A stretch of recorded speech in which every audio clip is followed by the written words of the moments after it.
జగన్ కేంద్ర ప్రభుత్వపు విద్యా విధానానికి అనుగుణంగా 6 రకాల విద్యా విధానాలు పెడితే దాన్ని 5కి కుదించారు లోకేష్.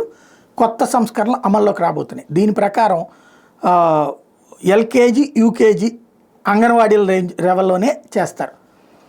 వాటిని శాటిలైట్ ఫౌండేషన్ స్కూల్స్ అని పేరు పెట్టారు. పూర్వ ప్రాథమిక విద్య అంటే 1-2తో పాటు 1-2 తరగతుల్ని కలిపి నిర్వహించే ఫౌండేషనల్ పాఠశాలలు అది ఇక్కడ కూడా కంటిన్యూ అవుతుంది. అలాగే 1-2తో పాటు 1 నుంచి 5 తరగతులు ఉండే వాటిని బేసిక్ ప్రాథమిక పాఠశాలని, పూర్వ ప్రాథమిక విద్య 1-2 1 నుంచి 5 తరగతులతో పాటు గ్రామ పంచాయతీ వార్డు డివిజన్కు ఆదర్శ ప్రాథమిక పాఠశాలను ఏర్పాటు చేయబోతున్నారు.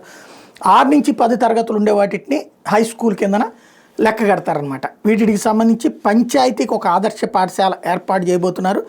120 మంది పిల్లలు ఉంటే ఒకటి, అలాగే 150 మంది వస్తే హెడ్ మాస్టర్ పోస్ట్ కూడా ఇస్తారు.